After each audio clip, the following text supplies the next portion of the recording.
Salmos 46:10.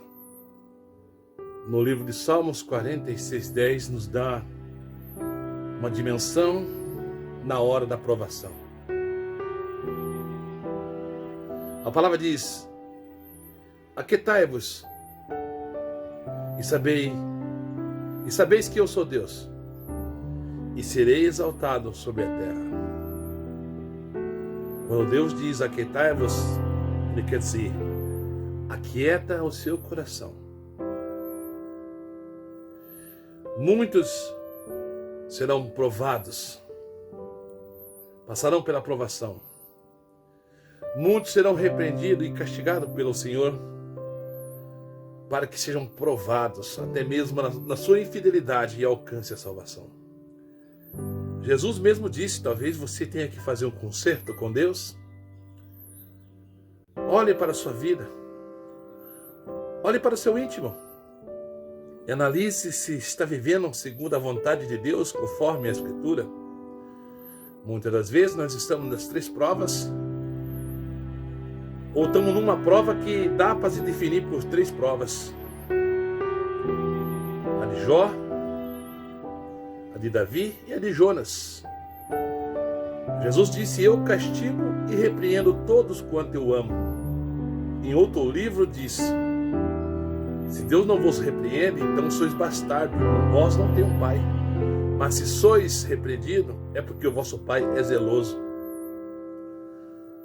Quando Jesus diz: eu castigo e repreendo todos quanto eu amo, é na função de Jonas. Jonas era um sacerdote, um pregador, um profeta, o qual desobedece o que Deus manda. Então ele entra o quê? Em castigo. Foge da presença de Deus. E com isso ele tem que passar por um grande castigo, o qual é castigado, o qual muitos ali ao seu redor naquele navio iam perecer se ele não tomasse a posição. Mas ele reconheceu que estava errado, e o castigo que estava vindo sobre aqueles homens e sobre ele naquele momento era rebeldia e desobediência, porque Deus mandara fazer a tua obra, levar sua mensagem, e ele recusou e fugiu. E ali então cai uma grande tempestade naquele navio, o qual quase todos ou todos iriam perecer.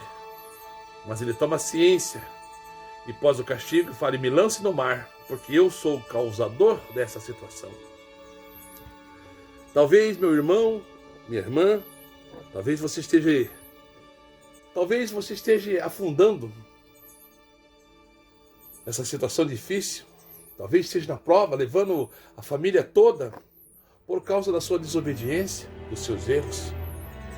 Reconheça, ore a Deus e mude o teu caminhar. Reconheça e coloque na mão de Deus, como fez Jonas, quando Deus o castigava, porque Deus ama a sua palavra e quer a salvação. E assim ele pediu para ser lançado, ser tirado do meio daquele navio, no meio daquela tripulação, e ser lançado no mar, que aquela luta, aquela situação passaria. E assim foi feito. Eles o lançaram no mar, aonde diz a Escritura que um grande peixe, uma baleia, o engoliu. E lá ele passou amargura, e diz que se sentiu como estava na profundeza do inferno, onde ele clama a Deus e busca a sua misericórdia. Intermédio daquele castigo que Deus fazia, ele se arrepende, clama a Deus, e Deus ouve a sua oração. E ele então é levado à beira da praia. Aquele peixe regurgita ele, lança da sua boca, e ele então vai fazer aquilo que é o propósito de Deus na sua vida, como filho, como amado, como profeta. Eis a questão dessa provação. Deus muitas das vezes vai te castigar, vai te açoitar, porque Ele te ama, para que você volte ao caminho certo. Deus vai fazer isso para que você volte a caminhar nas veredas verdadeiras, nos ensinos e doutrinas do Senhor Jesus, o qual Ele te deu, para que você seja salvo e cumpra seu propósito de Deus. Outra mensagem poderosa que eu deixo para você também nessa mensagem. Qual posição você está? A de Jonas? Ou a de Davi? O homem segundo o coração de Deus. O homem que Deus escolheu. Mas contudo foi um dos maiores pecadores. Um dos maiores pecadores que nós vemos na Escritura. Foi adúltero. Foi assassino. Um homem que derramou muito sangue. E ele era considerado segundo o coração de Deus. Mas nele havia o reconhecimento de quem ele era e quem era Deus.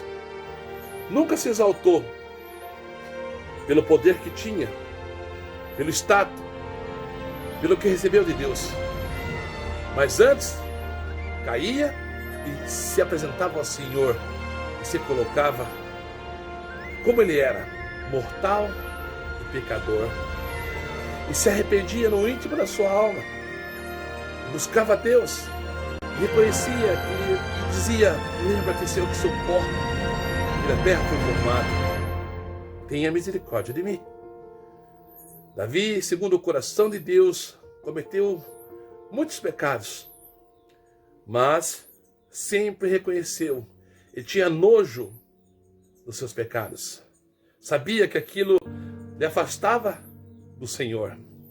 Pois está escrito que nossos pecados fazem de nós separação de nós e nosso Deus. É nossos pecados que nos separa de Deus. Quando nós reconhecemos, então Deus manda o seu poder, a sua misericórdia, nos lava no sangue do Cordeiro e nos reaproxima novamente, nos dá vitória sobre aquela situação e nos põe a caminhar sobre a novas veredas, novo caminho, um caminho de salvação, o qual é da aliança nova, aliança em Cristo Jesus. Então, dentro dessa mensagem que eu trago para vocês, vemos esses três propósitos: Jonas, Davi e aquele também que você bem conhece, que disse: nu eu vim e nu eu voltarei. Jó. Jó, considerado um homem íntegro e reto, fazia tudo aquilo que agradava a Deus. Sentava à porta da cidade e ensinava, desde o jovem até os mais velhos. Sentavam-se as pessoas para ouvir a sua sabedoria, que vinha de Deus.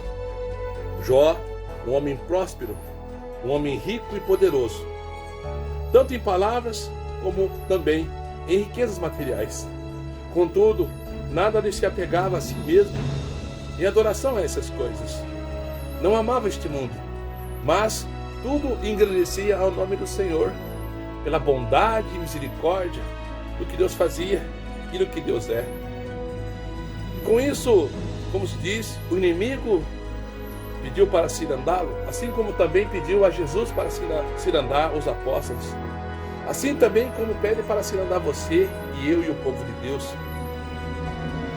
Da mesma forma, Satanás se dirigiu a Deus e disse: ele te serve porque ele tem bens e riquezas, saúde, uma bela família.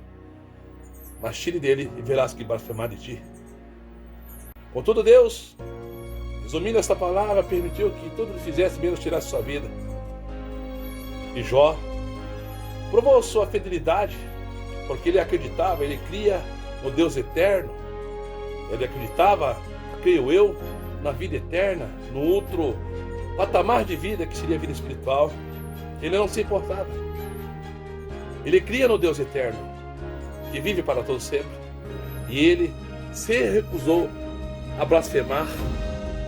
Ele se recusou a deixar-se levar por motivação carnal pelos seus bens, ao ponto de ouvir seus amigos desprezar a verdade de Deus, a sua própria esposa, dizendo: você ainda crê nisto? Você crê nessa palavra que você ensina? Você ensina, mas olha como você está. Amaldiçoe-se teu Deus e morra. Ele disse: como louca falas tu. Podemos receber o bem e não o mal? Contudo, Jó não pecou. E passando pela provação de perder tudo, perder seus filhos, seus bens materiais, agora lhe resta somente feridas chagas e se banha de cinza para tirar a sua dor daquelas chagas, daquelas feridas, o qual ele coçava com cacos de telha. Contudo, não abriu a sua boca para blasfemar a Deus, mas reconheceu que era um homem pecador e que necessitava da graça de Deus. E na sua oração Deus ouviu e provou ao inimigo Satanás que maior é aquele que está sob o comando de tudo e de todos, que a esperança dele estava no Senhor, e o Senhor se apresenta e muda o seu quadro, restaura a sua saúde, sua família, ele dá tudo em dobro, e assim ele permanece até o fim e encontra-se com Deus e sua salvação eterna. Por isso que a Bíblia diz: sede fiel até a morte e dar-te-ei a coroa da vida. Amados irmãos, são 3 fatos relevantes para ler, meditar e fazer uma análise na nossa vida do que somos, do que passamos na face desta terra. Eu lhe desejo bênçãos e vitórias em Cristo Jesus, que você venha vencer as tuas lutas, as tuas dificuldades, tanto financeira como na saúde, mas no principal, que você tenha vitórias espirituais, vençam o engano, a mentira e suporte a aprovação de Deus para que você seja salvo, tu e tua família, em nome de Jesus. Paz e graça, meus irmãos. Shalom a todos. E até o próximo vídeo, se assim Deus quiser. Amém?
Eles estão trabalhando para desenvolver um coronavírus para hospedeiros humanos. Isso leva à pergunta: por que você estaria criando um coronavírus para infectar humanos?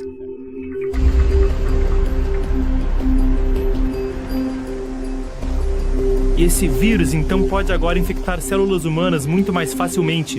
Eu percebi que após o surto, o Instituto de Virologia de Wuhan se manteve incomumente quieto.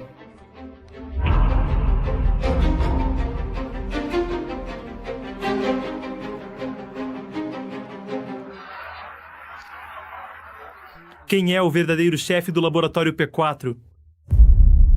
Acho que eles estão desenvolvendo-as. Acho que eles querem ser a nação mais avançada da Terra, tratando-se de armas biológicas.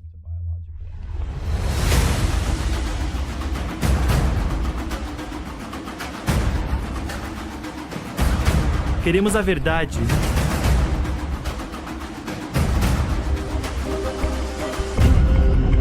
É tempo de os Estados Unidos se defenderem. A verdadeira doença aqui é o comunismo.